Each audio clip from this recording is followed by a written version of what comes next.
I don't have to tell you things are bad. Everybody knows things are bad. Everybody's out of work or scared of losing their job. The dollar buys a nickel's worth. Banks are going bust. Shopkeepers keep a gun under the counter. Punks are running wild in the street, and there's nobody anywhere who seems to know what to do, and there's no end to it.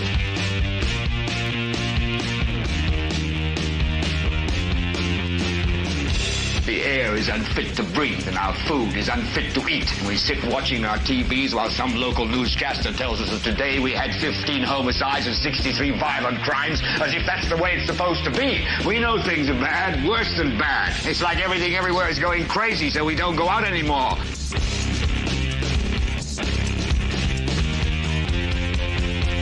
We sit in the house, and slowly the world we're living in is getting smaller, and all we say is, please, at least leave us alone in our living rooms. Let me have my toaster and my TV and my steel-belted radios, and I won't say anything. Just leave us alone. Well, I'm not going to leave you alone. I want you to get mad. I don't want you to protest. I don't want you to riot. I don't want you to write to your congressman, because I wouldn't know what to tell you to write. I don't know what to do about the depression and the inflation and the Russians and the crime in the street. All I know is that first, you've got to get mad. You've got to say, I'm a human being. God damn it. My life has value. So, I want you to get up now.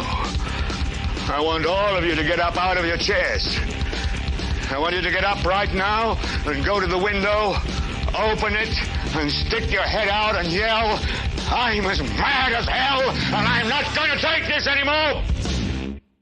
Oh, well, hello there, ladies and gentlemen. Good evening. It is another amazing week of the Political Spotlight. I am your host, Kristopher H. Bilbrey. Kate is down in the duck doing what she does, pushing the buttons and making things run smoothly. This is the 241st episode of the Political Spotlight. And what a weekend, ladies and gentlemen. Wow. I tell you, I, for one, am just about newsed out. I've been either glued to news or sleeping basically since the event happened yesterday. We're going to be talking about that event and carrying on. I've got a horrible sinus headache, but we're going to get through this and do what we've got to do.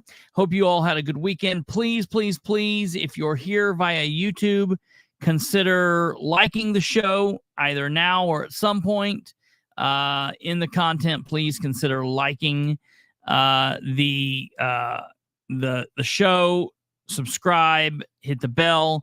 If you're watching live, please comment over here, I believe is the live comment box.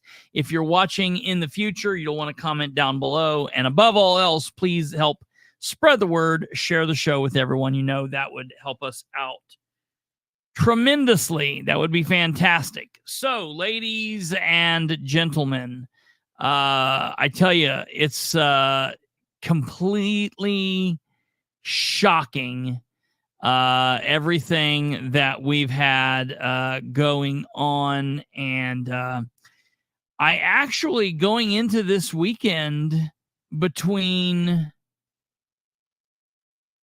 going into the weekend, I had a plan of what I was going to cover tonight. And then, of course, yesterday occurred. And so, look, we're not probably going to give you any more information here that you haven't got anyplace else. The thing that I think that we talk about here, and the thing I think that we do here, is just try and cut through the rhetoric and the bull crap that tends to come along with being either on the right side or the left side of this. And I think that's something that we really, really, really need to do now. Of course, we are on the eve of kicking off the Republican National Convention. That will all be firing up tomorrow, and that will be interesting. That will also be something that we will be watching here. We're not going to be like live all week long, all day long as they're doing things. That's not going to be something that we're doing. But we will be monitoring that. And if there's anything specifically of interest, I think that we will do, what we can. We will go live. I don't think so. We will go live and do that. So the other thing, and I want to really briefly just mention this. Last week, at the end of last week, I mentioned to everybody that we are now officially kicking off the audio version of the show as well. So every night, 5 nights a week, Sunday through Thursday, we will do this live show just like we always have. And that's just that. That's never going to change, God willing. Directly after each live show, we will then upload that show audio file to the audio program that we have, and it will go out to various other platforms, just like my old Perception is Reality podcast would. So for those of you that have been around for a while, you understand. For those of you that listen to other podcasts, you definitely know what the program is. Right now, you will be able to get that audio episode on various different platforms, but you'll be able to get it at our home link, which is thepoliticalspotlight.fireside.fm, thepoliticalspotlight.fireside.fm. If you type that in, that's our home page, our platform where you can go and get everything from there. You will also be able to find us on Apple Podcast, Amazon Music. You can say, "Hey, Alexa, play the Political Spotlight," and it'll come on for you. You can find us on Breaker, Castbox, Pocket Cast, Pandora, iHeartRadio, Spotify, and on and on and on. And as we continue to add episodes, that will only grow. We will be on more and more and more. And the bigger the show expands, the more they will be picked up by other platforms as well. So, by the time we are 5 or 6 episodes, 10 episodes in, you'll be able to find it on all major podcast hosting sites. The thing that means, and the reason I'm bringing this up again, I listened to Thursday's show all the way through. I don't hardly ever go back and listen to our own shows. That would be crazy. But I did go back and I listened to the show, and the reason I did that is I wanted to hear how it played out audio-wise.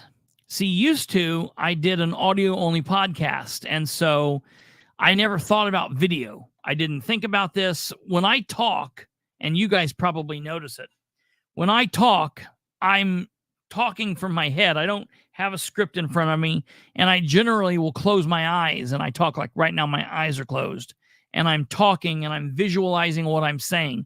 And that's because I'm used to the camera not being on in front of me. And I'm thinking about the words and the audio, and I got into really going through and explaining it. Well, then when the camera was on, I'm having to learn all of this. Thank God my eyes are blocked most of the time by the glare. I still need to fix that, whatever. Anyways,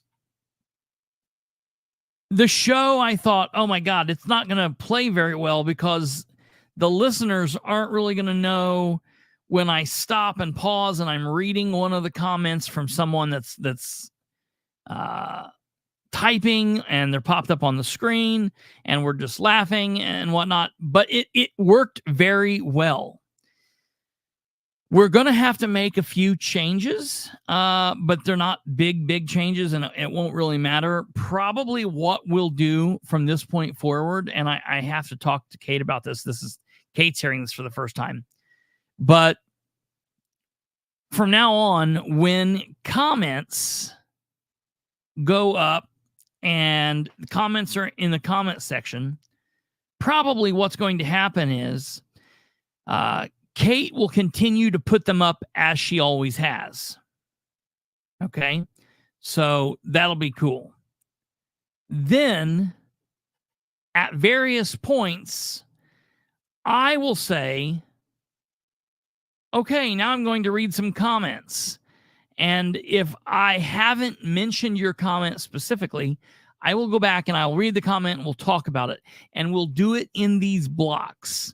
And the reason we probably need to do it that way is so that the listeners via the podcast will understand what I'm doing, and not that I'm just having some kind of a mental breakdown and responding to no one that's there. When Kate comes on and talks and we have our back and forth, it's clear. But when GW says something and I laugh and say, oh yeah, that's a good one, you know what I mean? It just doesn't play well unless I say, okay, and now we're going to go and read some of the audience questions from the live audience. You know, Catherine says da da da da da. Okay, we'll answer that. GW says da da da da da. We'll answer that. So you know, there's just going to be a few changes, and so I just wanted to let you know that's what's going on. Work through it with us. We promise that it'll be easy, and we'll figure out a way to do it. I just am trying to make it as enjoyable for everybody on both sides of this thing to listen to. Obviously, for those people that go and listen to it that way, I don't want to lose you here on YouTube.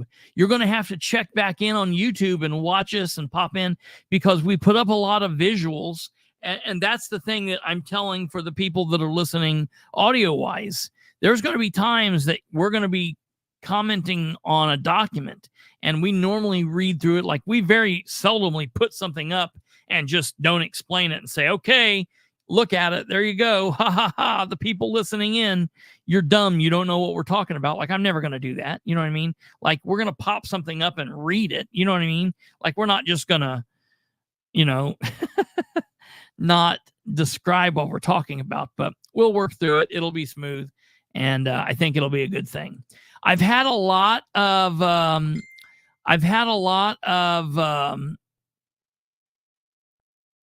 interesting information from people about just that one episode being up. I've had a lot of people talking about just being happy that they're able to listen that way, because they like to watch live for as long as they can. Then they go to bed, and then the next day they might pop on, and it would be easier if they have a podcast that they could listen to, and so whatever. So that's very cool. So we'll be able to do that. So yeah, that's that. And just before we get into the main part of the show, for those of you, the frame has changed a little bit. We just kind of change it up here every now and then. The red lines down below, it's just kind of like a still frame picture of like of an audio meter, but it's just there for looks, basically. That's that. And then obviously the youtube.com down there in the corner.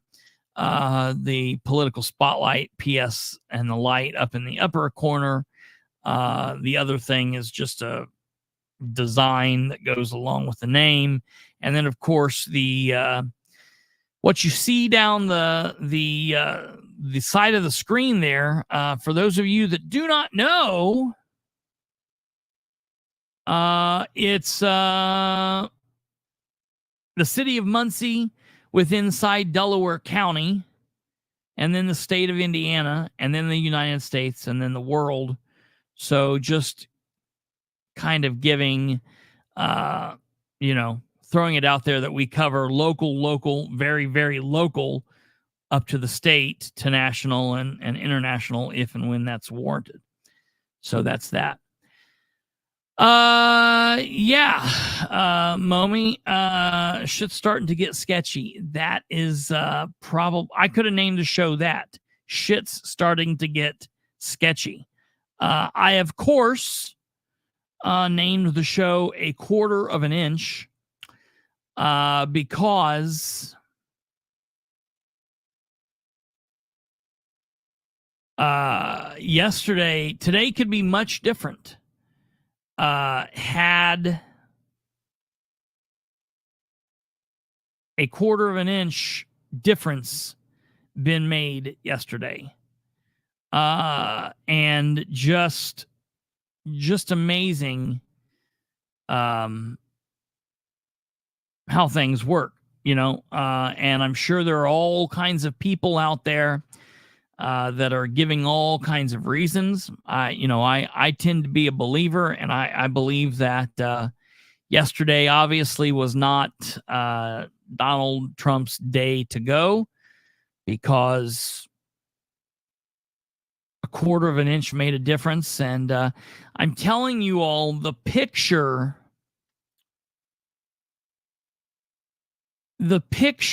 of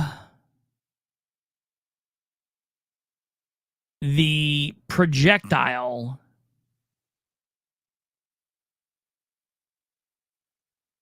going past Trump's head is probably one of the craziest pictures,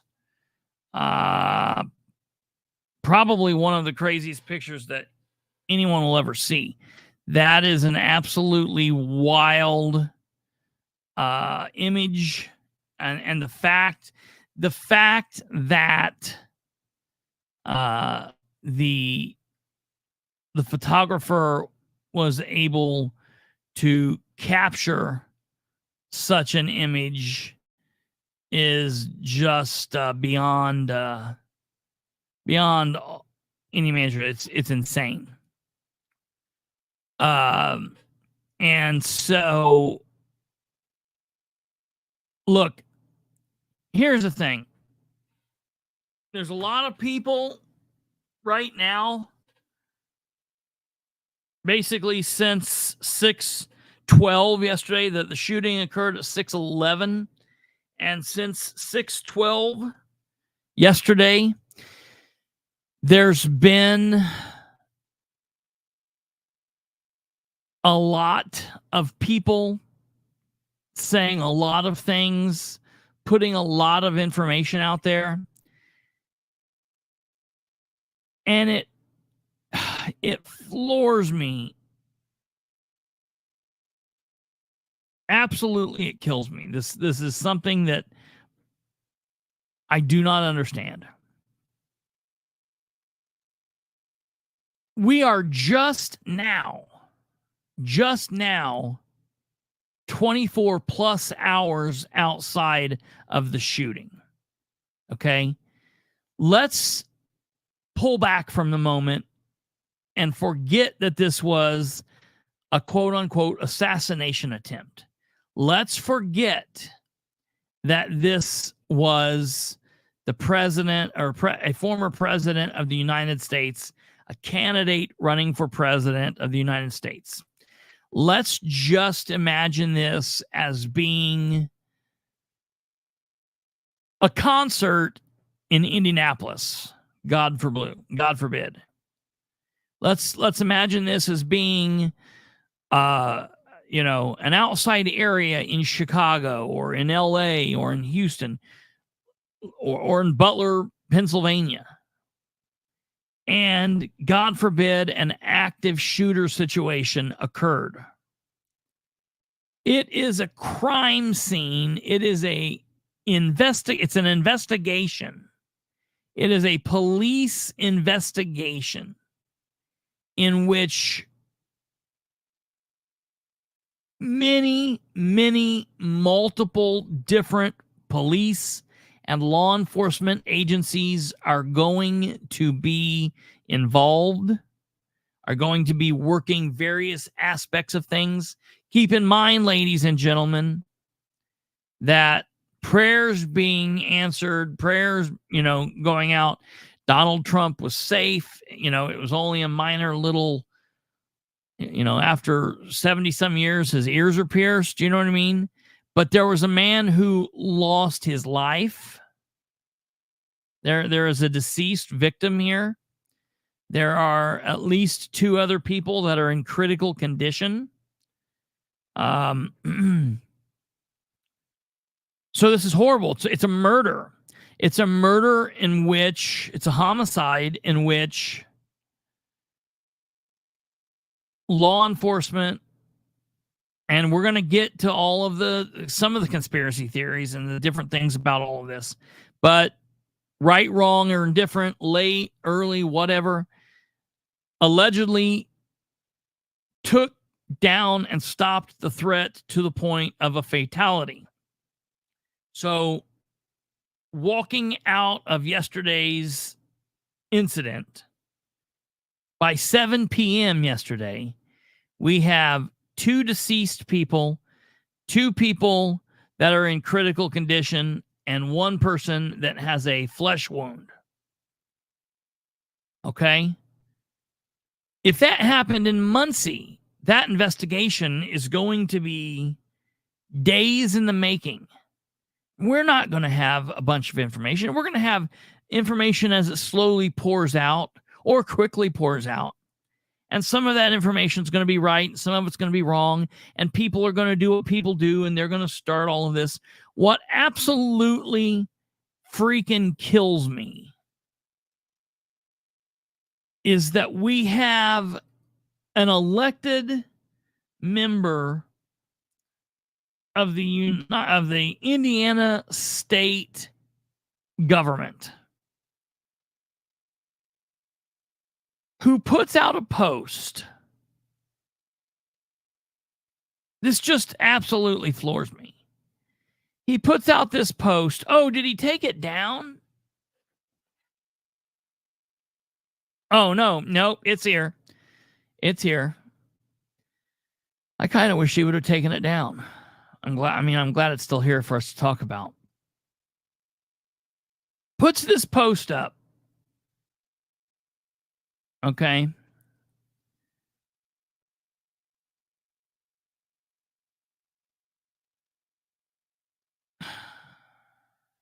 And it's just Jim Lucas. He says, all right, listen. Can anyone verify or dispute this? And then he puts this picture up where it's a picture of the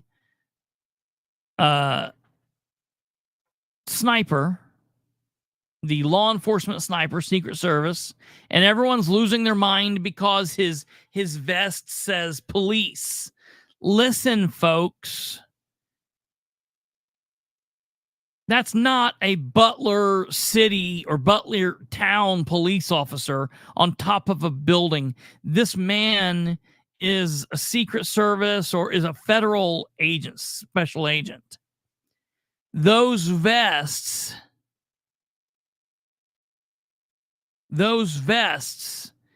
oftentimes just say police as a generic term. Everyone's getting caught up. They're like, what? They only had a police officer up there? No, man, it's just a generic. We got it. We get it. We get it. Most of this shit says, sheriff, police. You'll find FBI agents that have FBI emblazoned on their stuff, or ATF or DEA. Some of them I've seen stuff that says Secret Service, but we're getting into like a lot of writing on a thing. Well, you need these people to be quickly noticeable of who they are and what they are. And they're the good guys or the bad guys or whatever. So what he's putting up here is this thing where this it's a picture, and then the writing off to the side says, they wouldn't let me take out ...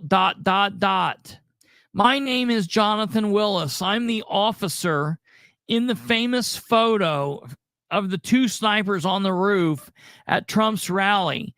I came here to inform the public I had the assassin in my sights for at least 3 minutes, but the head of the Secret Service refused to give the order to take out the perp. All right, now listen to me. Listen to me. That is bullshit. This was posted less than 24 hours into the investigation.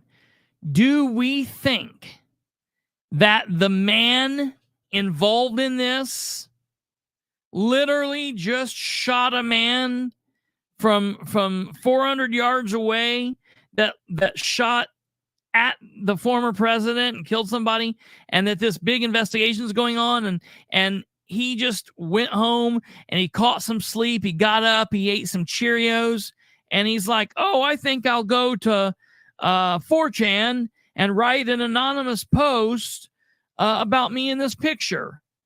No chance in hell is this real.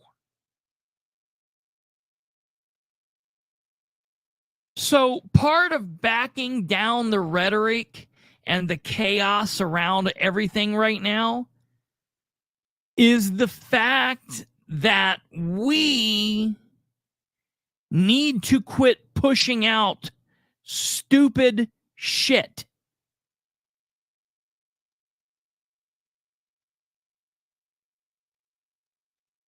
Okay? I cannot believe this. And there are all kinds of people in his comments talking about what a brave man that man is for coming forward, and it's amazing. And someone's like, wait a minute, I don't believe this. He said it was an officer. He wouldn't tell me it's an officer. No, someone said he called the person a perp. I've not heard anybody called a perp since police officer Joe Friday. Hey, you idiots, Joe Friday was fictional. Dragnet wasn't a documentary, dumbass. So, first and foremost, when we're on social media, everybody's got the picture. Everybody's got the picture of Trump doing the big thing. Can you put a picture of that in? Or let me see if I got it.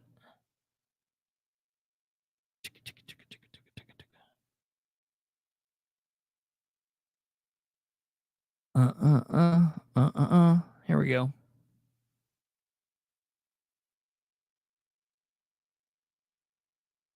Everybody's seen this. If you want to post a picture, if you're pro-Trump or you're saying you're not even pro-Trump, look, this isn't a thing about pro-Trump or pro-not Trump.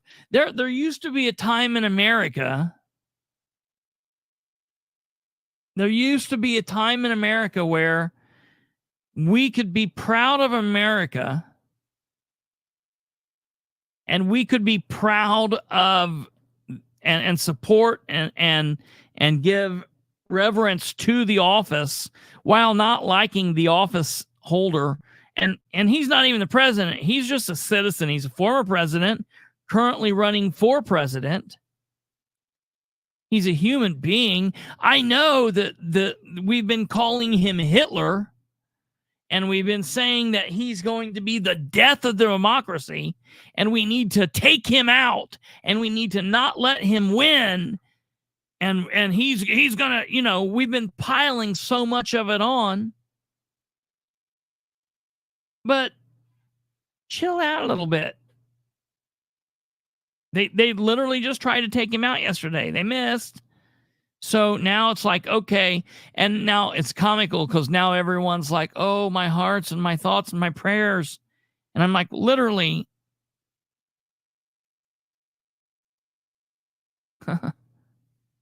Comical. I don't understand. But put this picture on. This is a real life true picture. Or if you don't like this, put up a picture of Joe Biden. Or don't put up a picture of anything. Put up a picture of the American flag. Or put up a picture of your children. Or put up a picture of your dog. But don't just share total crap. Specifically, if you have to start out by saying, is this real? If you're saying, is this real, it means you don't know. Check, research, trust but verify. Dig in. Don't perpetuate the madness. Don't lean into the bullshit. I've seen everybody's talking about the Biden statement. And listen, this was a Biden statement. Now, tell me if I'm wrong, Kate, if there's anything that you've found that shows that I'm wrong about what I'm getting ready to say here, because I know that you and I have been talking about this. But there was a statement that President Biden made while on the phone talking to donors, in which he's, and I'm paraphrasing here, he was talking about it's time to stop talking about the debate. He said this on the phone to people back on July 8th. So just last Monday. He said, I'm done talking about this. We need to move past it. I'm in the campaign and we need to see this through. And it's time to put Donald Trump in the bullseye. Well, a lot of people are now going, oh my gosh, he said that? This is what leads up to that. All right, maybe so. We can get into that here in a minute. There's a lot of rhetoric from both the right and the left, and we're going to talk about that in a second. But now what a bunch of idiots have done is they've now taken those words and typed them into Twitter and put them in a tweet to where it looks like Biden tweeted that statement out. So now when people go to Biden's Twitter and they scroll through and they can't find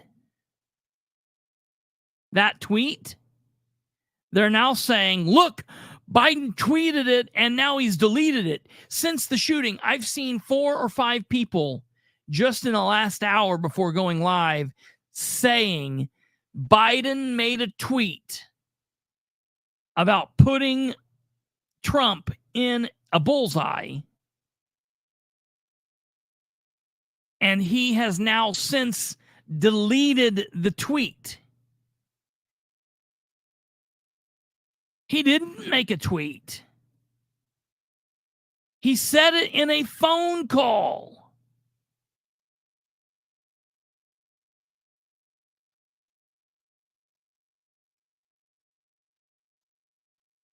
He said it on the phone call. Okay? So now people are trying to attribute this as like Biden's like, he said this and then it got too hot, Ooh, it got too hot. And now look what we've got here. Okay, now look what we've got here. And I'm not picking on you guys, but you guys are giving me a great example. And I'm gonna show you, and this is perfect. And it's just where we are.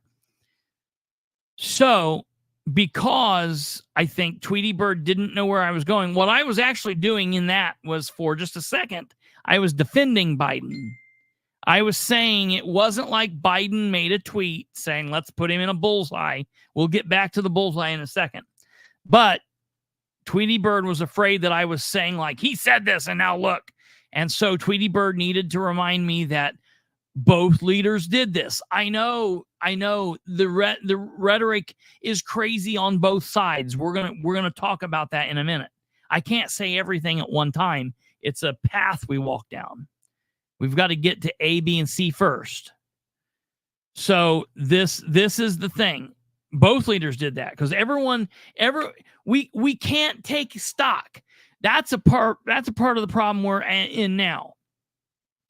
We can't make a mistake, or our team can't make a mistake, or our guy or our woman can't make a mistake, and us say, damn it, we made a mistake. That's the problem with what's going on in Muncie and with Sproles. That's what's going on. That's what's going on with Dan Ridenour. He's got all these people that follow him, the Dan addicts, that will never say, Dan can't own up to a mistake. You know, when I come on here and I say something's wrong and I'm wrong, I come on here as soon as I can, and I say, guess what? I was wrong. We laugh, we joke, we talk about it, and we learn from it, and we move on. So first and foremost, let's say for the sake of argument, Biden did make a post like that, and he did then go delete it. To me, that would be wrong. And I think that the left could say, yeah, he probably shouldn't have done that. That was stupid, whatever. And you move on. When the right does something wrong and Trump does something wrong, we ought to be able to say, hey, Trump did something stupid. I frequently say Trump makes a lot of self-induced errors, unforced errors. Sproles, a lot. That's like a political curse in the last 4 years. Okay.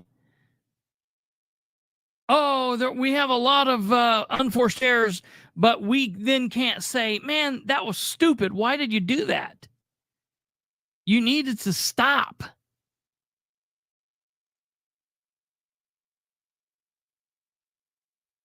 So then,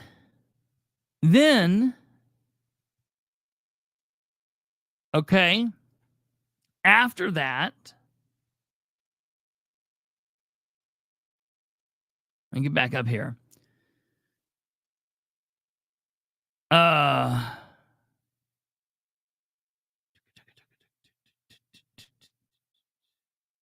Then this statement was made. Joe Biden has referred to Trump as a threat multiple times on Twitter, though. Absolutely. No question. No question. Without a doubt. I mean, that's one of the big things that's been being said for the last,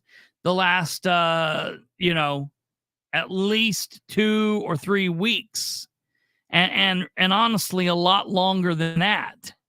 We're all right, we're going to unpack that.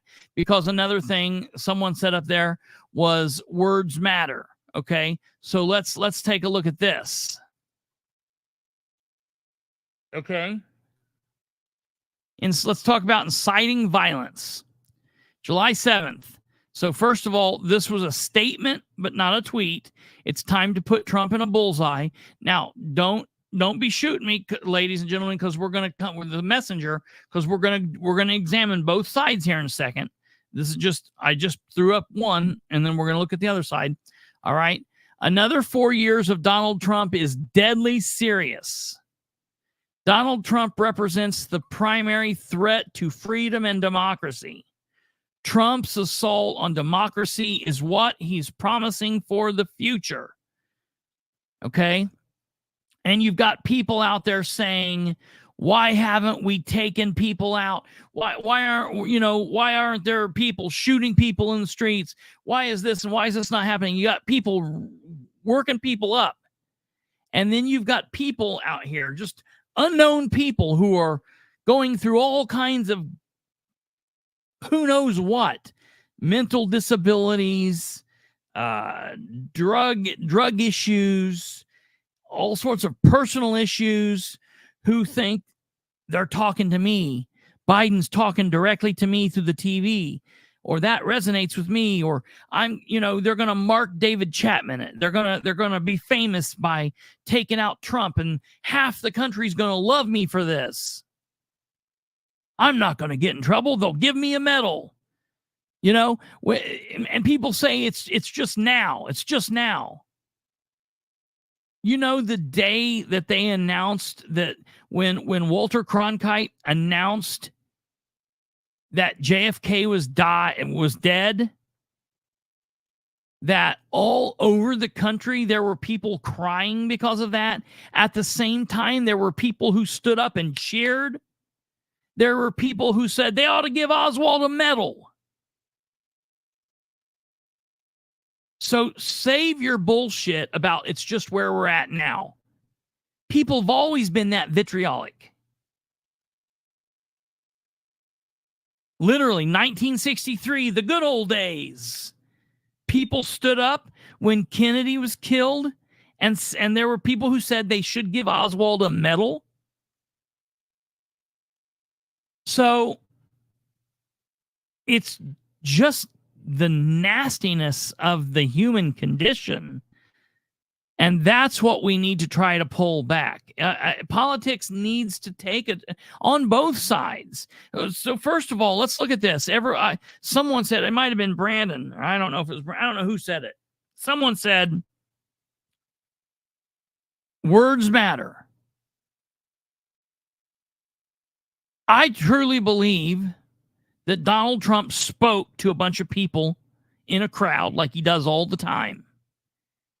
And some of those people in that crowd marched to the Capitol building to stand outside. And some of them marched to go do crazy shit. Not everybody there did. Some did, some didn't. And in the days and the weeks after that, after January 6th, people were saying, we need to stop saying fight, and we need to stop saying we need to beat our opponents down, and in all these stump speeches that we go give. And I'm like, wait a minute, that's what people have been saying, that kind of crap in politics forever. You say that in a football team, we're going to defeat the opponents, we're going to kill the other team. Nobody means when the Colts play the Patriots that the Colts needs to go kill the Patriots. No one's talking about them literally killing them. It's that rah rah kind of feeling. It's when the crazy people implement that. We need to back that down.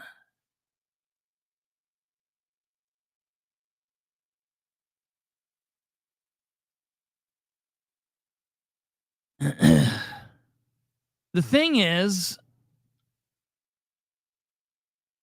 both sides are guilty of it. Both sides are guilty of it. Both sides, and it didn't take long for people to start saying,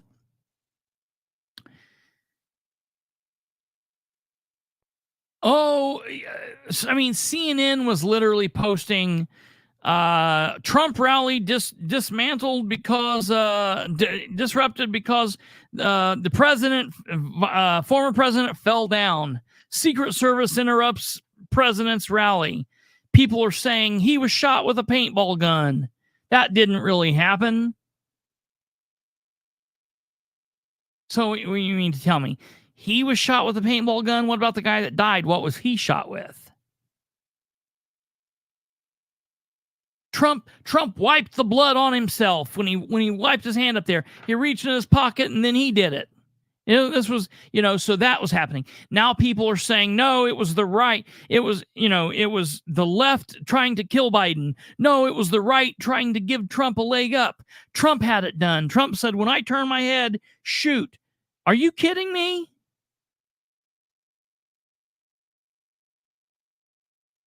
Like, those are the people that, if they were saying that stuff in Muncie, I would be like, you people are too stupid to talk to.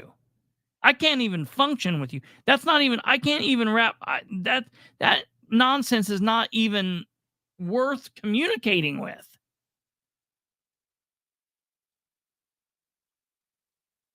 I don't understand that insanity.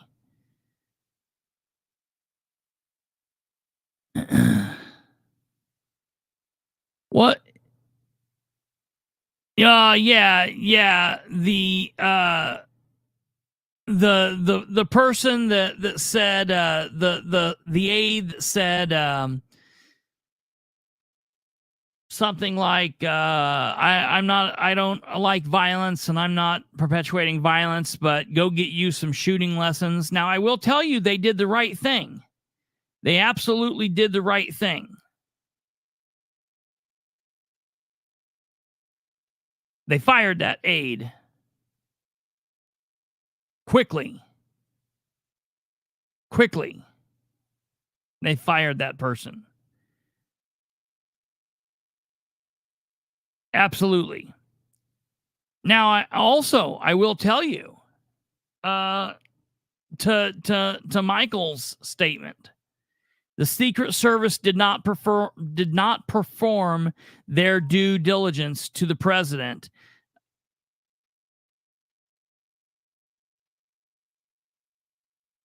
I believe it was an inside job. Look, I don't have any proof to know if it was an inside job or not.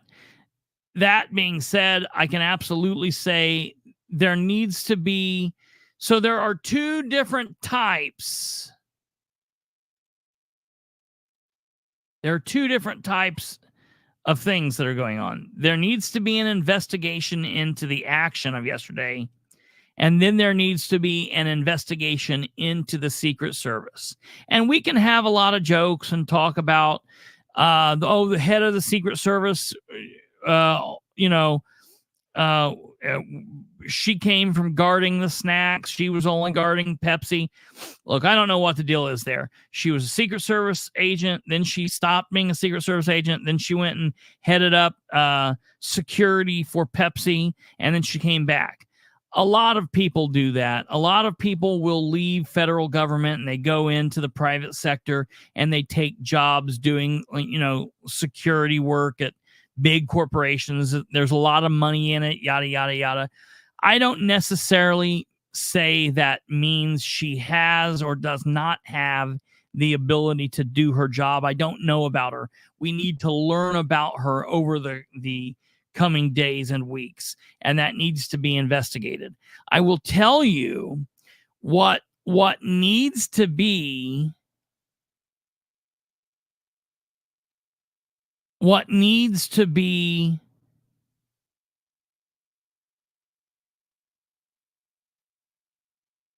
that's correct, Tweety Bird. He does not have he does not have quote unquote presidential Secret Service because the presidential team is on the current president. However, he still has presidential Secret Service that are in charge of guarding former presidents. Nixon was the only person after leaving the White House that did not have Secret Service detail, and that's because he gave them up. I don't know how.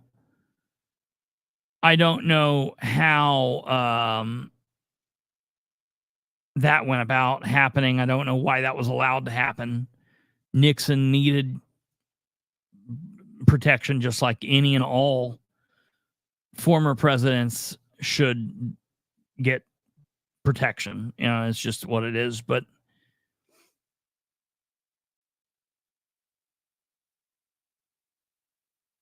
yeah, that's ridiculous too. Robert Kennedy needs protection. I mean, if you're a Kennedy, I feel like you should live in a bubble suit, not leave the house, probably. Definitely don't ride in convertibles or airplanes. Stay in hotels. Too soon. I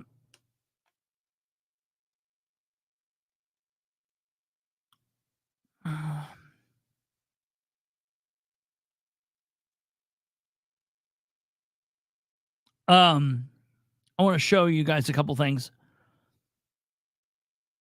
here real quick.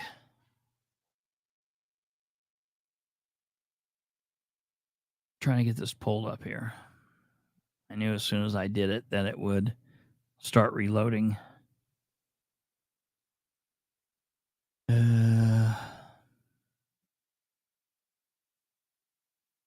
It's interesting to me.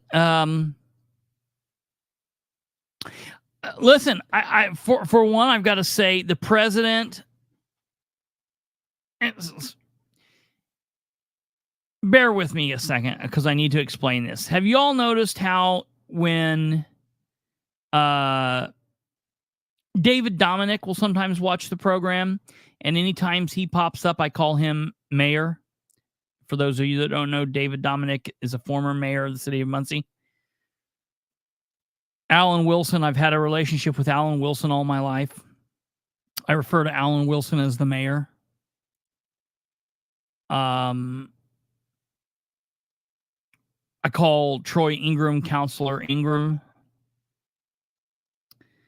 I call Doug Marshall Counselor Marshall.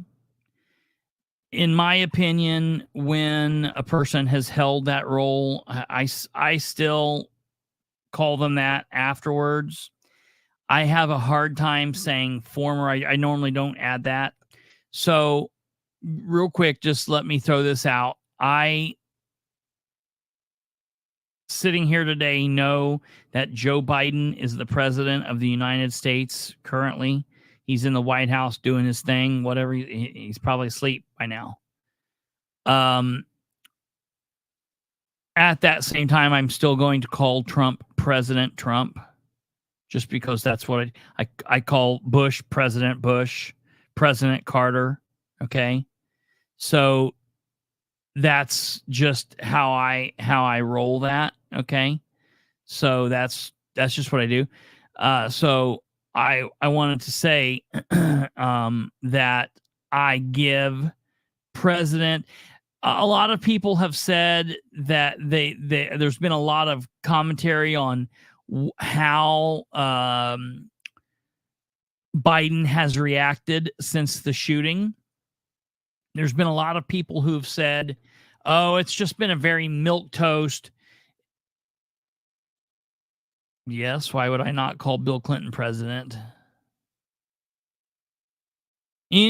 Anybody that has held an elected position and left that elected office, I call that person that title. I just didn't say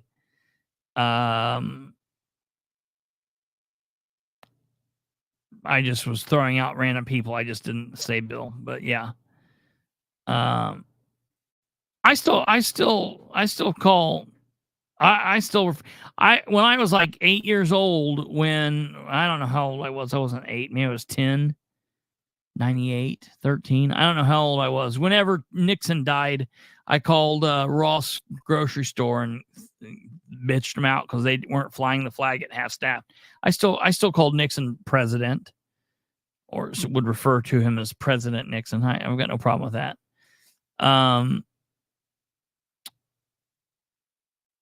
Okay, this is pulled up. What I'm saying, I started to say the president. When I was saying the president, I've been saying president a lot, so I was just wanting to be clear. Right now, I'm speaking about Biden. No matter what you think of the way that he's handled this, I think he's handled the aftermath of this. I think he's handled it well. I think that he reached out and called Trump. Trump said that he was very gracious and was very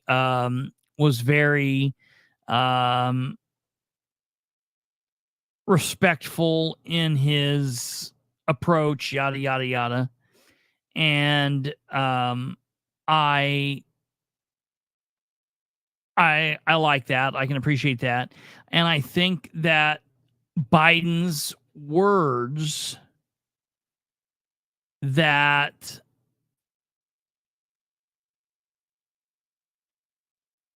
I think that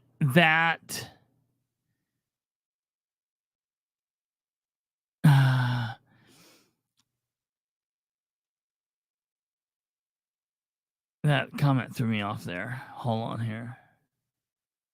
Biden did the best Biden can do. Do the Biden.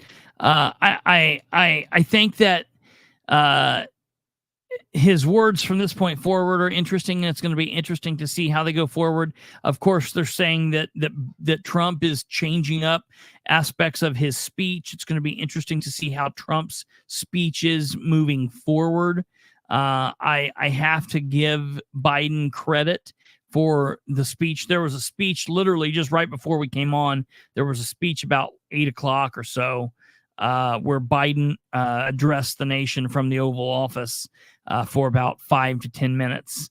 And I can appreciate Biden's words at that moment. I want to see what this is. You would think that the Secret Service would have been watching the live feed of the satellite that watches over all of our ex-presidents. Don't let the government fool you. I don't know 100% what you're saying here, Mr. Alex. Rephrase your statement and send it back. Let me know what you're talking about. Okay, I want to show this to you now. I'm going to pull up this.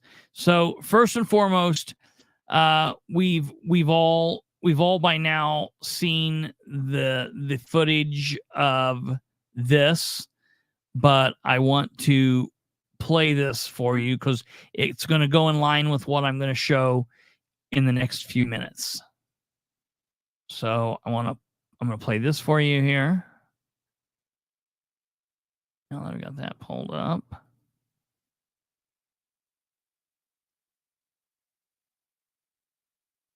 Okay, yeah, here we go. Someone who was here. You weren't inside the event, nope, but you were just outside. Tell us what you saw. So we had a party here all day. You can see behind us the Brinkles Farming Greenhouse here. We had a party, and we all decided, hey, when we hear Trump up there, we're going to walk up through the field, stand by the trees up there under the shade, and watch and listen to the rally. Right? We couldn't see him, but we could hear him.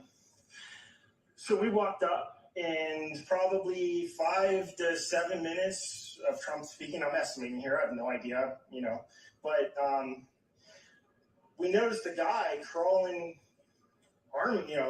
bear crawling up the roof of the building beside us, 50 feet away from us. So we're standing there, and we're pointing at the guy crawling up the roof. And he had a gun, right? He had a rifle. We could clearly see him with a rifle. Absolutely. We're pointing at him. The police are down there running around on the ground. We're like, hey, man, there's a guy on the roof with a rifle. And the police were like, oh, what?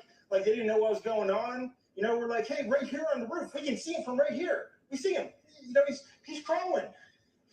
And next thing you know, I'm thinking to myself, why is Trump still speaking? Why have they not pulled him off the stage? I'm standing there pointing at him for, 2 or 3 minutes. Secret Service is looking at us from the top of the barn. I'm pointing at that roof, just standing there like this. And next thing you know, 5 shots rang out. So you're certain that the shots came from that guy on the roof? 100%. 100%. And he was up there for a couple of minutes. He was up there. You saw him up there for a couple of minutes. Absolutely. At least 3 to 4 minutes. And you were telling the police and the Secret Service? We were telling the police. We were pointing at them for the Secret Service, who were looking at us from the top of the barn. They were looking at us the whole time when we were standing by that tree. Could they see binoculars? Could they see him? Probably not, because the roof, the way the slope went, he was behind where they could see. But why is there not Secret Service on all of these roofs here? This is not a big place. Did you see, obviously everyone, when the shooting started, everyone was very panicked. Did you see what happened to him at all? Oh, yeah, they blew his head off. Okay, sorry. Secret Service blew his head off. Okay, just be careful because we don't quite know who's watching, but you're pretty sure they shot the guy? Absolutely, 100%. Okay. Yep. You saw that happen? Yep. Okay. Yep. And did you see them go up to him afterwards, or? They crawled up on the roof. They had their guns pointed at him, make sure he was dead. He was dead, and that was it. It was over. It's incredibly shocking. The guy was on the roof right there. You can see the white roof right there. Did you get a look at him? Could you? No, other than he was in muted colors, tan type clothing. We saw the rifle flinging around as he was trying to crawl. I mean, we saw the rifle, 100%. Do you know about guns? Do you know what kind of weapon it was? Oh, I absolutely know about guns, for sure. Yeah, I mean, it was a rifle of some sort. I wouldn't know, I wasn't close enough to read the label on it, but, sure. it was a rifle of some sort. Yeah, absolutely. So how do you process what you've just seen? I don't know what to say, man. All I'll tell you is, if I walked up close to there with anything that Secret Service considered a problem, I wouldn't be standing here talking to you right now. But I don't know why a guy who we're standing there pointing out to police and Secret Service is crawling up the roof. Sounds like an Alex Jones thing to say. We were outside the security perimeter. But my question is, there's only a few buildings around here. Why is Secret Service not at every building here? Well, there's a whole bunch of questions I think that are going to come. There's a whole bunch of questions. Yeah. Yes, she was right in front of me. She kept going back and forth right in front of me. Yes. Tell us about her.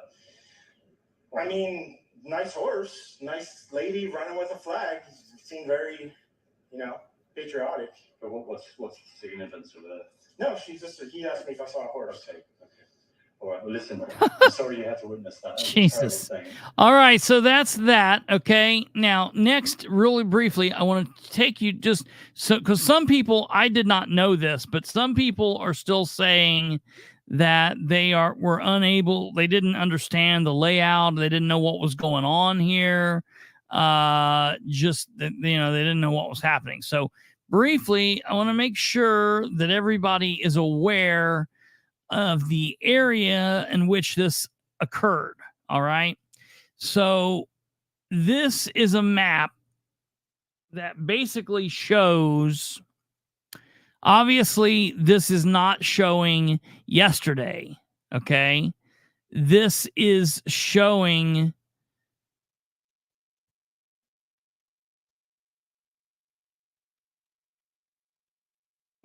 sometime before that. So this area that we're seeing here is kind of like, if you can picture it, it's like the Delaware County Fairgrounds or a fairgrounds, Randolph County Fairgrounds. It's a bunch of buildings and then it's a bunch of open space.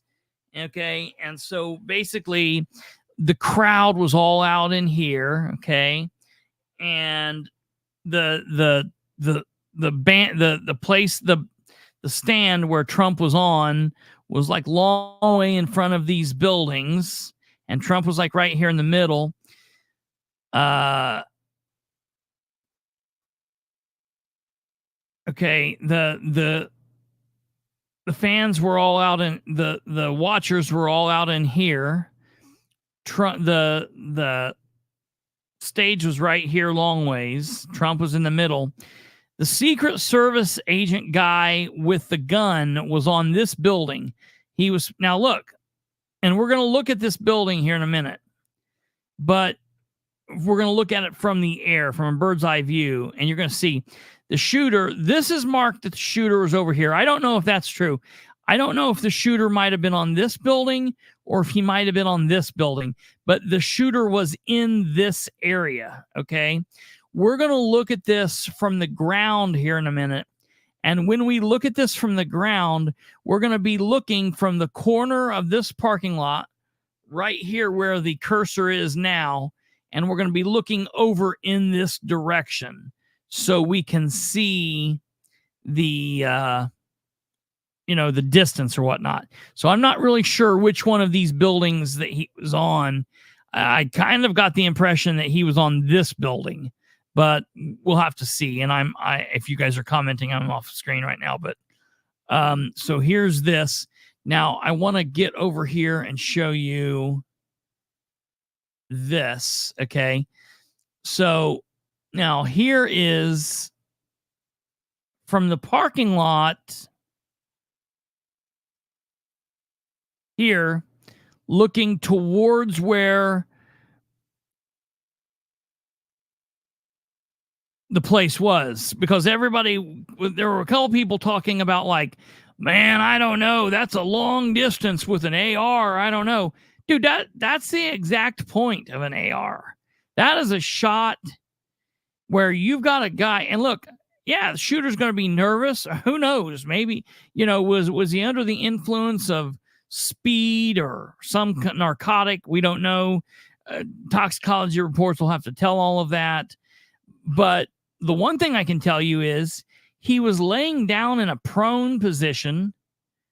The gun was resting, I would assume on the roof. He's got a perfect way in order to do what he needs to do there.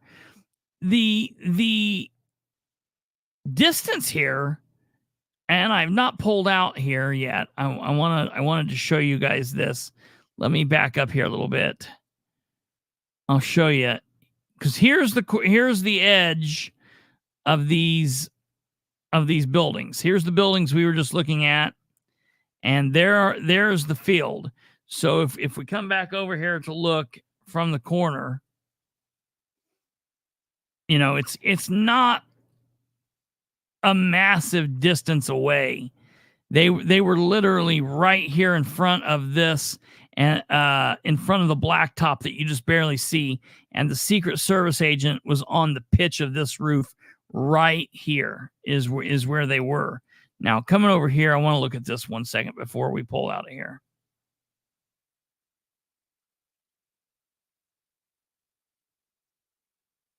They say that back behind these trees, maybe there's a permanent ladder, or he put up a ladder, and that's how he was able to access. And people were like, well, how could he do that without being seen? Well, hell, if he went back there behind those trees, I mean, that's the perfect cover, And so, again, here's this. Here, let me see how to X this out of here. Okay, here is the aerial photo of what we were just looking at. Okay, the fact that, and this is what is going to have to be questioned, and the investigation is going to have to talk about. You have Trump right here. Trump is right here, where my cursor is. And the shooter is on one of these buildings. And the Secret Service is right here. I mean, the fact that they didn't have Secret Service or police or somebody over here on this building actually looking back is insane. That's what they said, is that someone from the presidential team, whenever they put up a podium, one of the lead guys goes and stands where the president will be standing, and he looks out. So he would look this way, and he would look this way, and he would look this way, and he would look this way, and he would look this way. And any place where he could see that somebody would have line of sight, they're supposed to mark down. So there are going to be those questions on why this area, such a small distance away, was left open. I mean, that is absolutely nuts that would be left open. And this is not I don't care if you like Biden or you like Trump or you don't like Biden.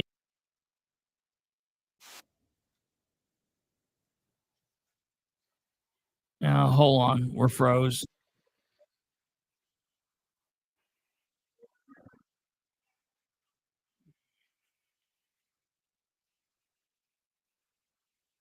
Hold on.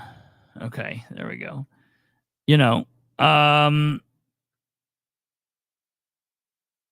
That's crazy. Yeah, and I'm gonna look at that. We kind of froze up there for a minute. All right, here we go.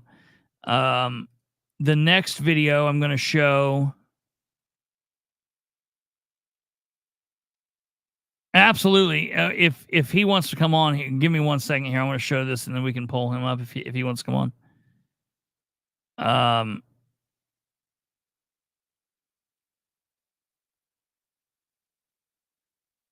Okay, so from this angle, we are looking. Well, you'll see this. See what this is. I don't know if any of you have seen this or not. And you know, that's a little bit. He's going down!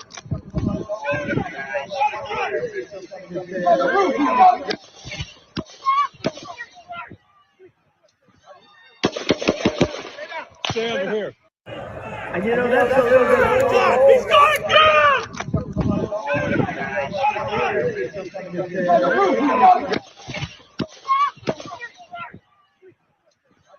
And so that then showed you that there was, people who clearly saw that the man had a gun ahead of time. And you know, that's a little bit old, that chart. That chart's a couple of months old. And if you want to really see something that said. Okay.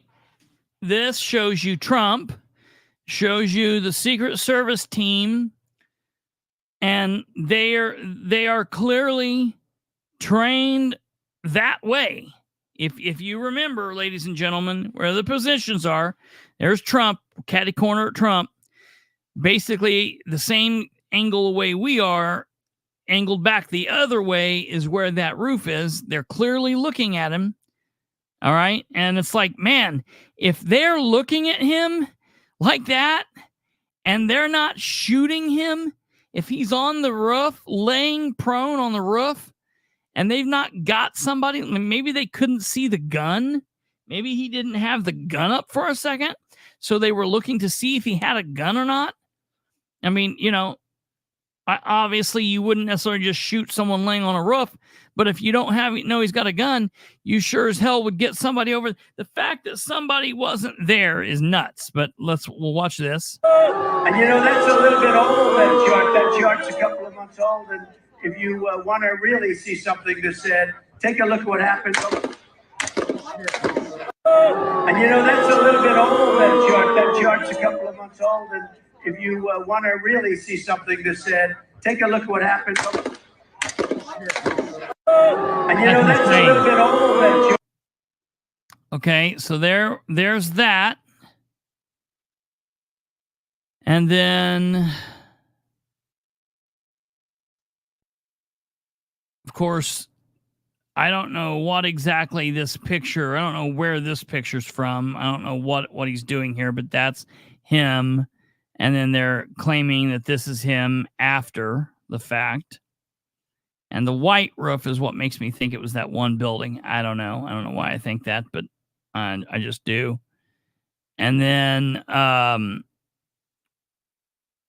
of course, the last, there's Trump coming off of the plane last night.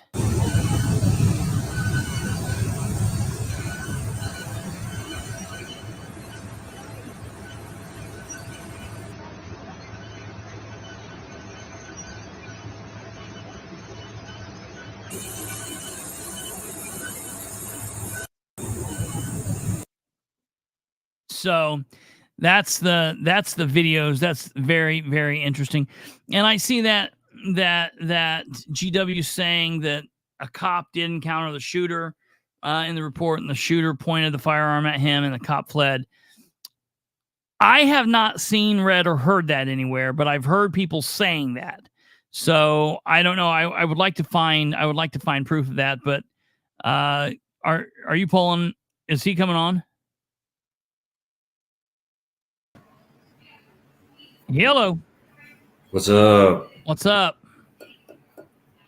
So what are your thoughts on this craziness? That was the only sniper team there. I guess. Sniper. So, I mean, if you were trying to get somebody assassinated, I guess that's a good way of doing it. Right. I mean, where's the snipers the other direction? There's only two sets of buildings that needed to be secured. Right. The one they're on, and then the one that's 150 yards away. Yeah, right. That's it. Yeah.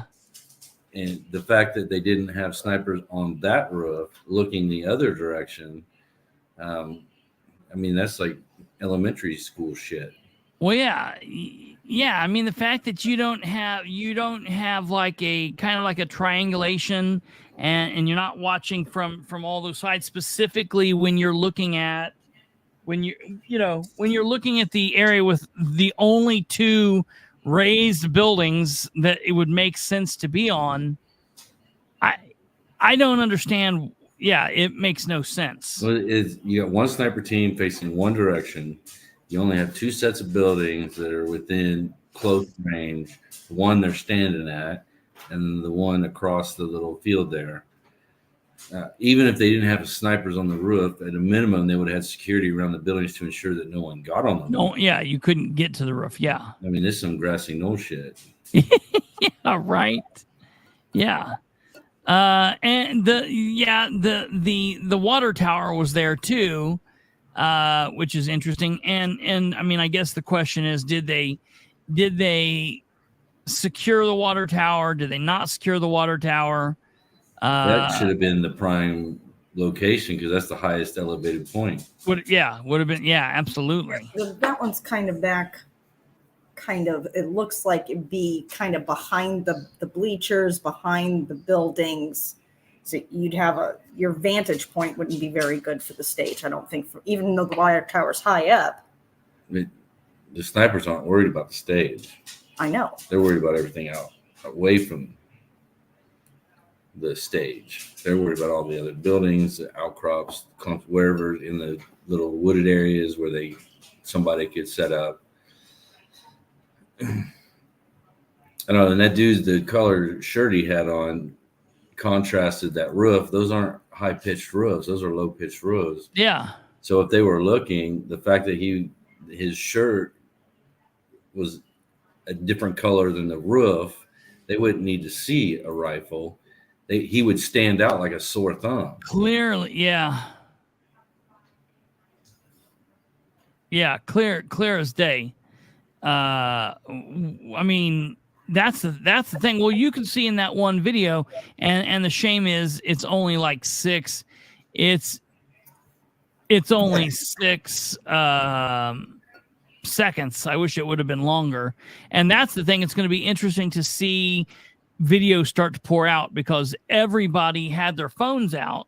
And so once the investigation's through or whatever goes on, these people will start posting video and we'll start getting other angles of this thing. But it's just so crazy to me that and there were a couple people who asked, and now listen, my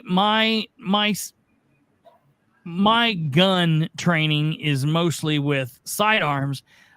That being said, I feel laying down with an AR, I could clearly hit a target from that distance.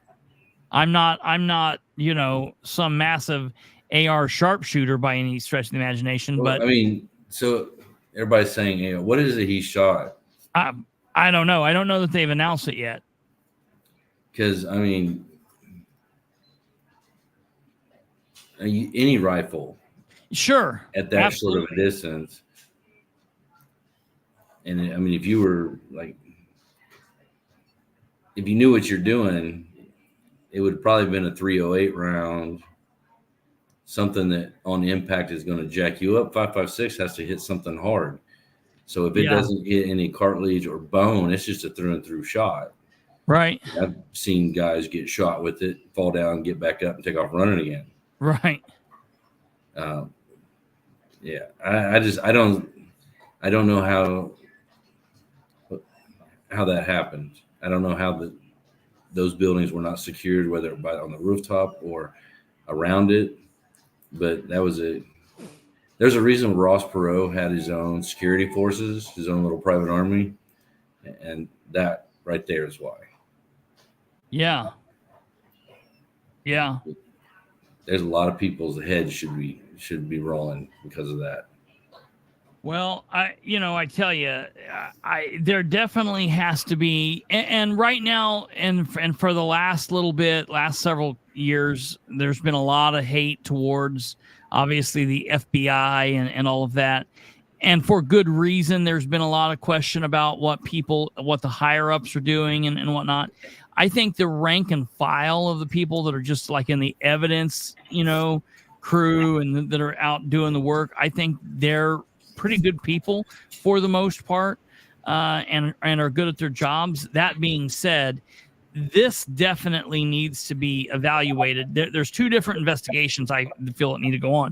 Obviously, the investigation into the incident from yesterday, but then clearly the investigation, a congressional investigation into what the hell happened from the top down needs to be looked at. Whoever looked over the defense plan and wrote and signed off on it definitely needs to lose their fucking job.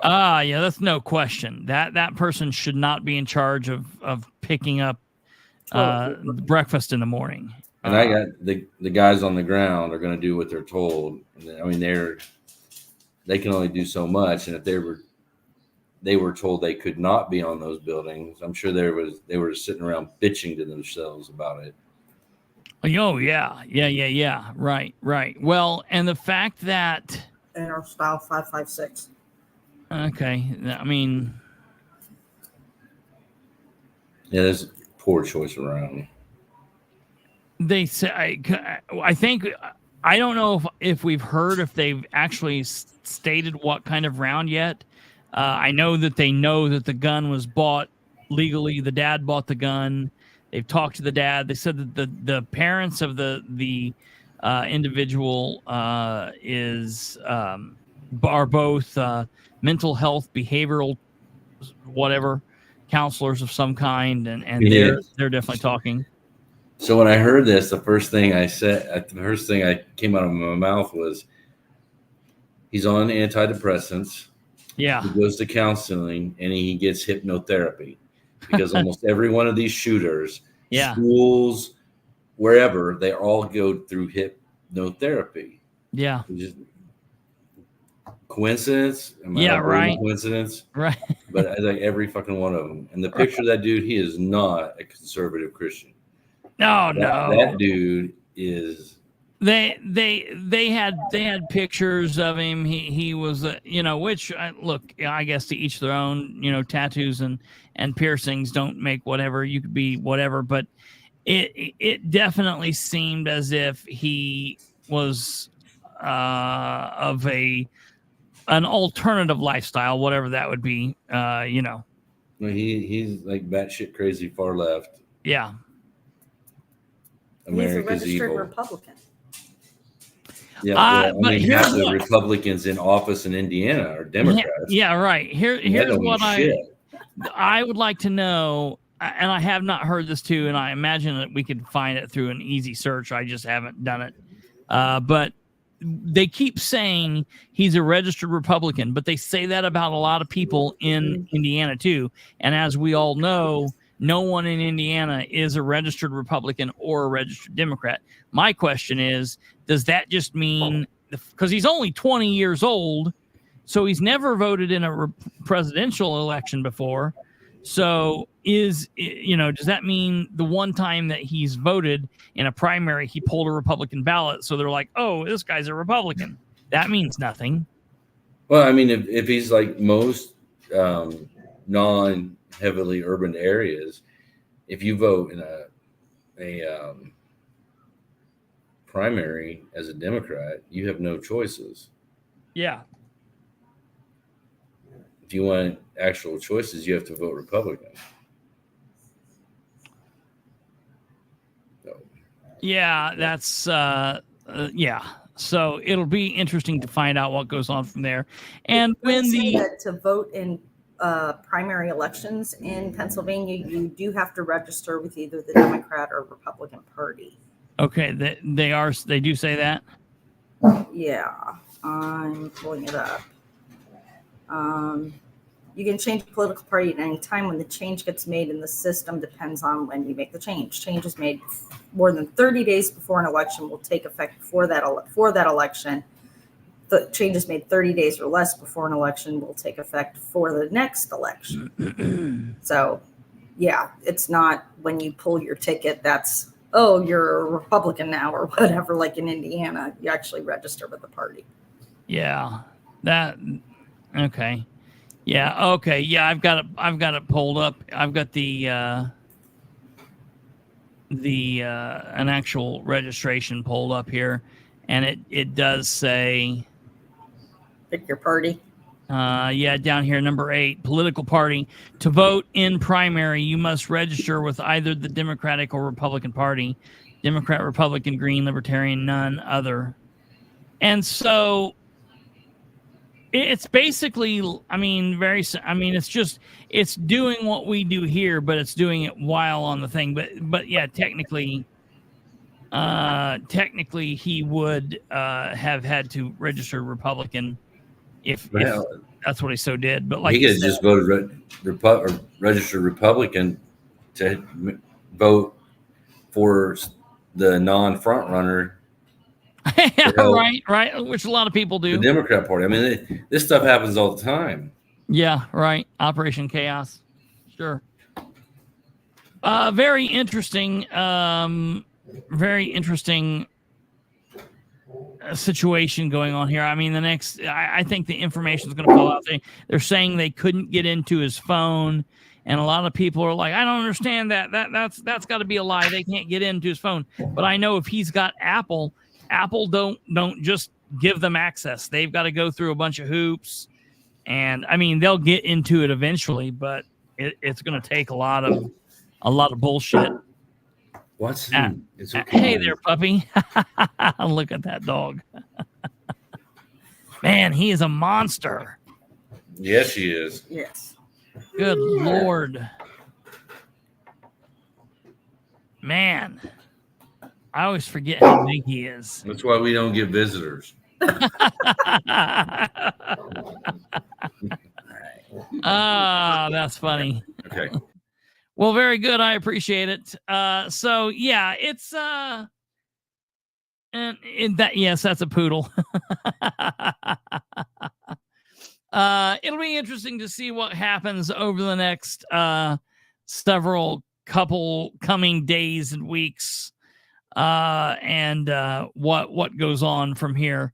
The biggest thing is going to be seeing how Donald Trump comes into the RNC. That's going to be interesting to watch. How will his demeanor be? Will he be the same Trump that we've been witnessing in the debate and over the last couple of major interviews that he's given and whatnot? That'll be interesting. And then it'll be interesting to see what more comes out about the shooter.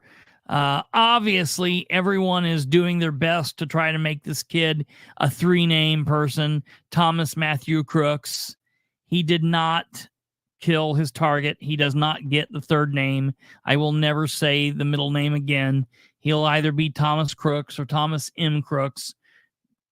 He doesn't get all 3 names. So, it is what it is. I don't know. I'm glad that Trump survived, was not killed. My thoughts and prayers go out to the victim that did die.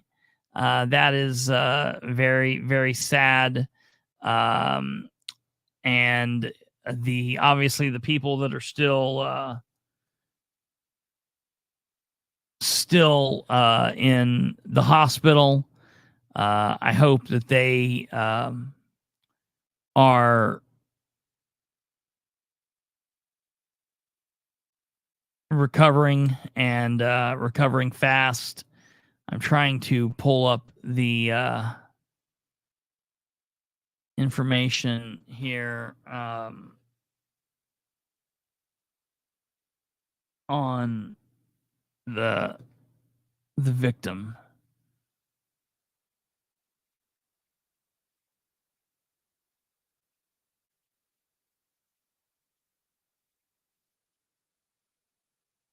Corey. Here we go.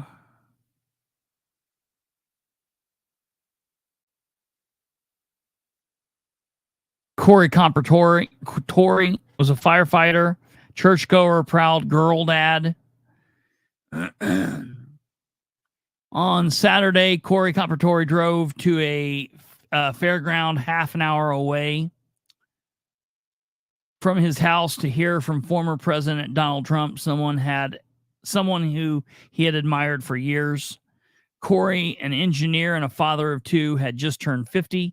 He and his family watched from a seat of bleachers draped in the colors of the American flag as Trump began to speak.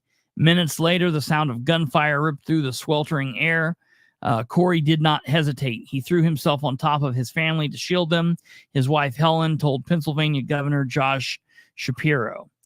She and her daughters emerged unscathed, only to discover that Corey had been fatally shot. Corey died a hero, she told the governor, who recounted their conversation on Sunday. Saturday's shooting sent a shock wave across the country, and the FBI is investigating the attack as an assassination attempt.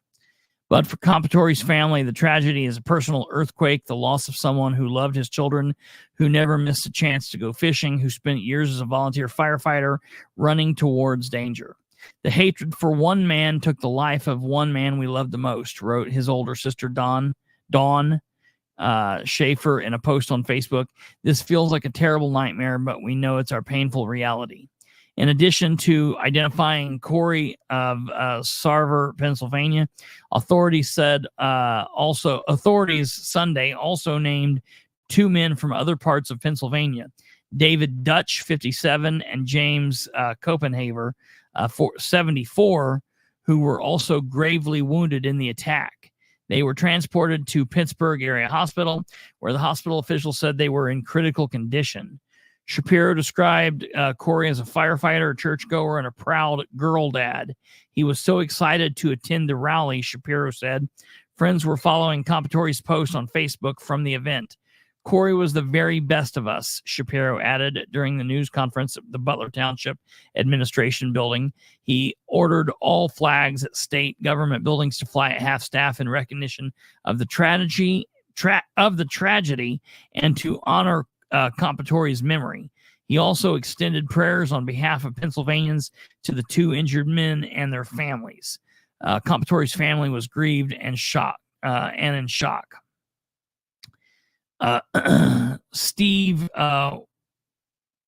Warrett, 50, was bleary-eyed from the lack of rest at his home in hilly Allegheny County. He hadn't slept much since getting the call that his brother had been killed. For Steve, Corey was always a brother, never a stepbrother. They had been too inseparable for that. Steve's dad married Corey's mom when both boys were 14. They hunted and fished together through their formative years and into adulthood. Corey's senses of humor shimmers through the post on Steve's phone. There he is, grinning broadly while showing off the smallest catch of the day, an obviously puny largemouth bass that Corey says, that's Corey, said Steve, smiling at the memory. And although Steve held different political views, he respected the passion of his brother. Corey loved his family, he loved his God, and he was protective, but not self-important. Not with that sense of humor. Corey was the former chief of the Buffalo Township Volunteer Fire Company and an engineer by profession. At the fire station on Sunday, the American flag dangled at half-staff in honor of Corey. The chief, 59-year-old Kip Johnston, said that he was struggling to process that his friend of 3 decades was gone. How many afternoons had they shared in his office listening to the fire scanner before charging out the door together? He was the first one to run into a burning building, Johnson said. No one at the station was surprised when they learned that he had died trying to save his family. A real leader, Johnson said. Corey could have bragged about the lives he'd saved, Johnson said, but he preferred to talk about his family, including his pair of Dobermans, Kane and Ivan. Dorothy Rittler, 56, said she had known Corey and his wife, Helen, since the pair were teenagers and high school sweethearts at Freeport Area High School in Sarver. Both families had daughters involved in competitive cheerleading. Rittler said they bonded on sidelines of FCA gyms, a competitive cheerleading facility in town. He was the perfect cheer dad. She said the facility once held a mock cheer contest for parents to compete in, she recalled, and he participated enthusiastically. Let's say he wasn't good at cartwheels, but he tried. She said that many of his friends had been following along with his Facebook post from the Trump rally Saturday, which made his death even more difficult to process.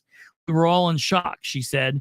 We had been seeing his post on Facebook, being at the rally and having a good time with his children and his wife, just a normal day, and then boom.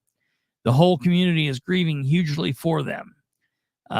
His neighbor, who lived across the street from his home, about half an hour from the rally, talked to the newspaper. He said that Corey owned a boat, and Hayden, the next door neighbor, said that on weekends they would go out fishing for bass and walleye on the Allegheny River. The neighbors often rode dirt bikes together along the trails of the Cook Forest State Park. The neighbor, who is a Biden supporter, said that Corey flew a Trump flag in his yard during the last presidential election, but that never affected their rapport. He said, I know he was a Trump guy and he knew I was a Biden guy, but we never let that come between us. He was a very good person, and it was a shame that things happened the way that they happened.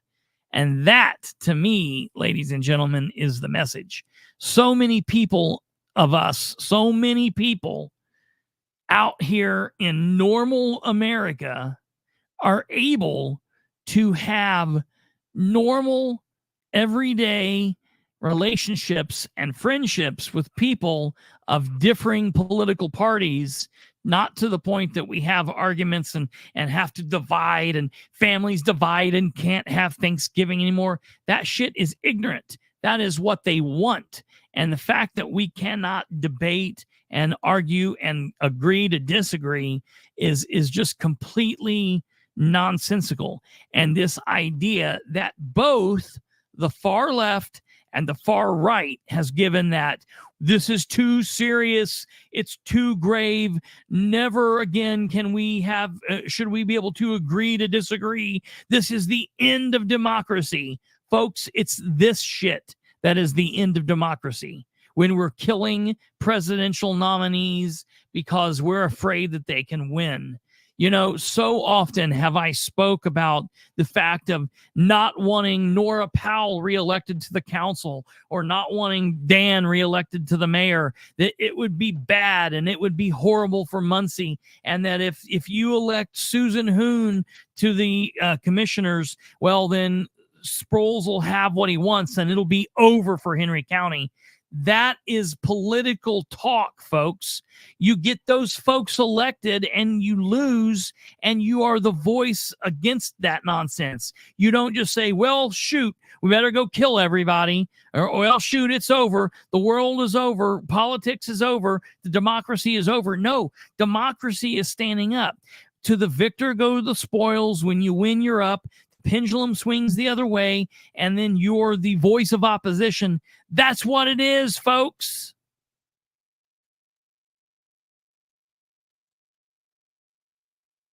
Cannot bend a knee to their fear tactics. I agree. I absolutely.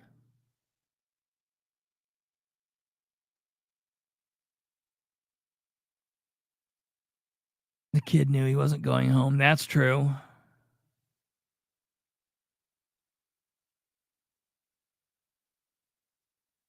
I believe in my heart that the kid wanted to scare Trump supporters from attending his speeches. That's probably true.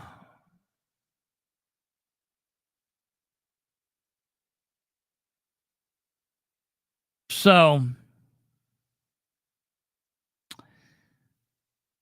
that's what I have to say on it.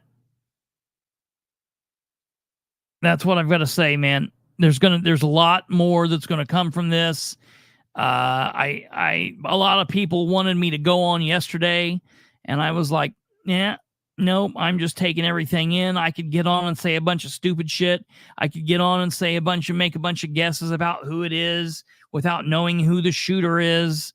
Yesterday, I was taking in news like everybody else was. Yesterday, I felt sad and ashamed and embarrassed for my country. Yesterday was a bad day. Today's not much better This is a bad time in American history.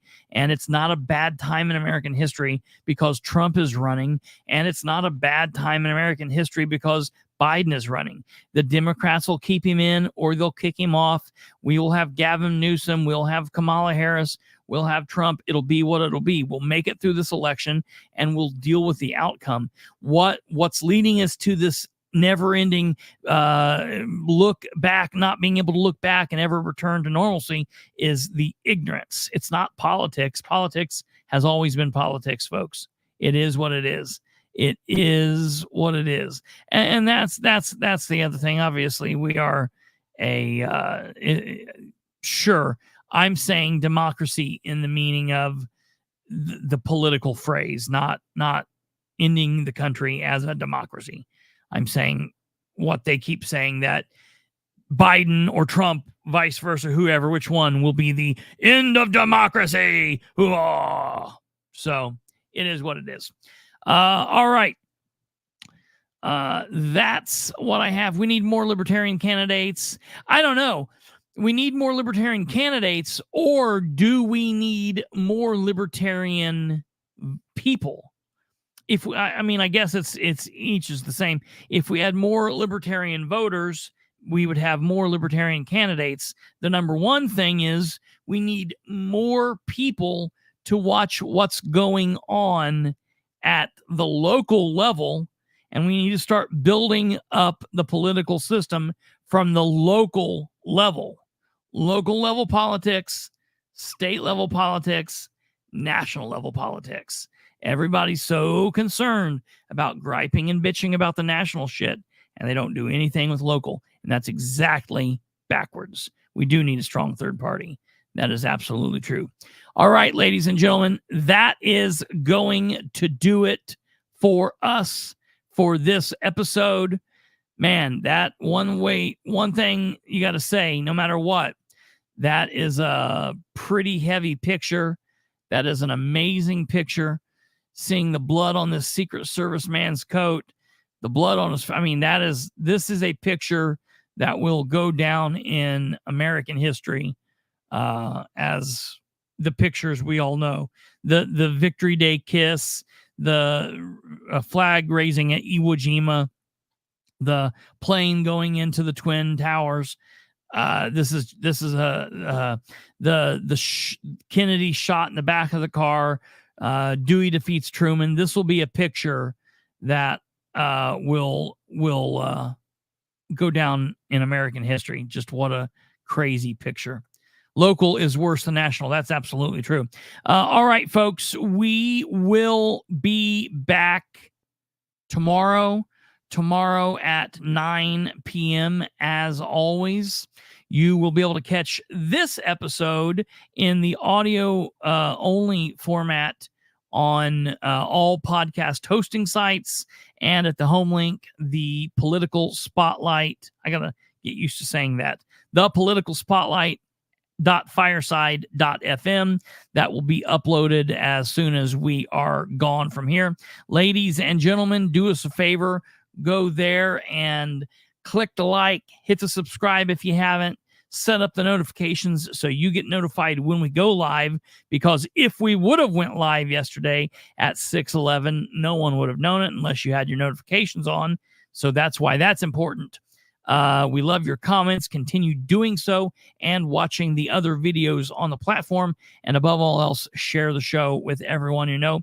You guys have a fantastic evening. Prayers for the country, prayers for the president, prayers for the former president, prayers for the people who have lost loved ones, and prayers for those who are in the hospital still. Prayers for our men and women who are overseas, and for all of us living the life. You guys take care.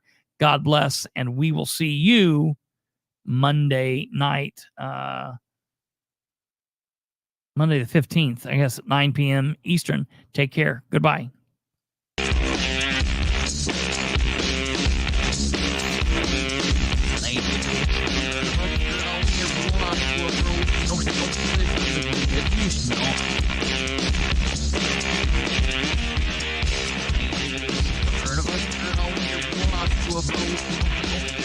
Would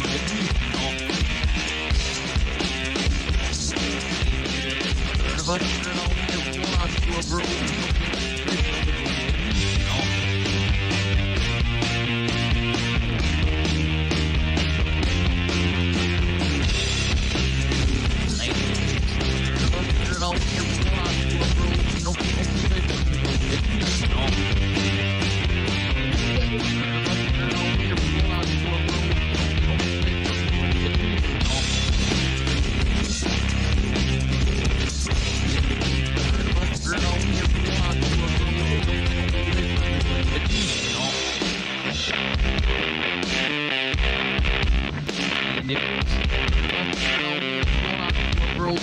know,